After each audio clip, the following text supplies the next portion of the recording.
غلى معانا اهوت اللبن بقى، نطفي عليه على طول. ما شاء الله اللهم بارك، جميل جدا اهوت. اللبن ايه الحليب بتاعنا هسيبه كده على بتاع النار. انت طفيت اهو، سيبه بقى في الحله كده بالغطا بتاعه كده، والغطا عليه لمده ربع ساعه يستوي بقى في اللبن وهو سخن كده. انا بنضف بقى المطبخ ان شاء الله باذن الله، ما ياخدش مننا بقى وقت خالص. وبجد بشكركم على حضوركم الجميل الطيب. امين. ربنا يحفظكم ويبارك فيكم، امين يا رب العالمين. ننضف بقى كده المطبخ بتاعنا. شكرا لكم على حضوركم الجميل الطيب، ما تحرمش منكم ابدا.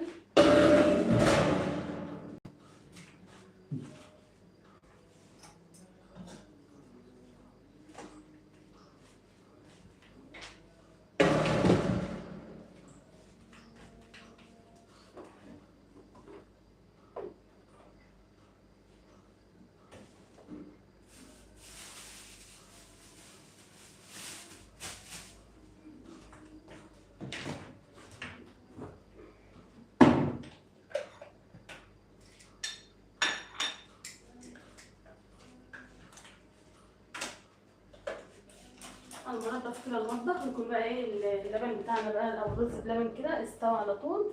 وبعد كده بقى ايه اللبن بتاعنا بقى او الرز بلبن كده استوى على طول.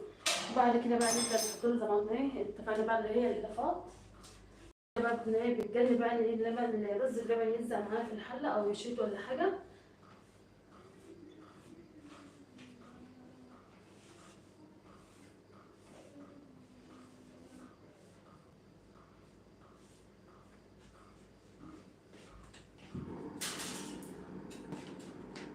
طبعا مجهزه بقى الكاسات اهيت. طبعا كل الحليب بيعمل معايا 6 كاسات دول، ما شاء الله الحجم بتاعهم كبير يعني مش صغير.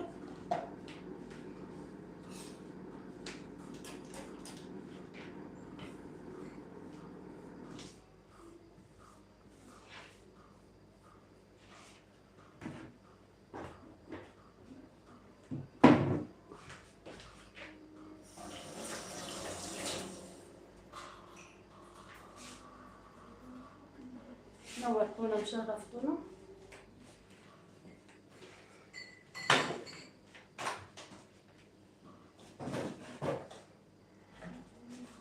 طبعا انا بشوف هنا زبيب ولا حاجه، مثلا ايه لو انا بشرب برضه جوز الهند بيكون جميل جدا.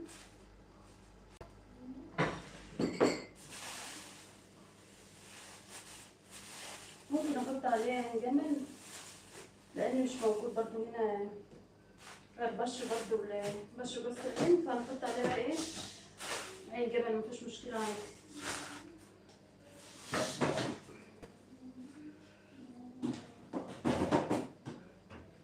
طبعا معلش بقى اللي هو الزبيب بقى اللي هو الجميل دوت بنحط على وشه. وهجيب بقى ايه شويه عين جمل كده جاهزهم،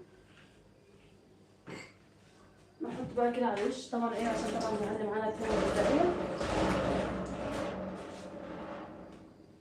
اشرب بس ايه الاطباق على ما ايه الرز يستوي معانا.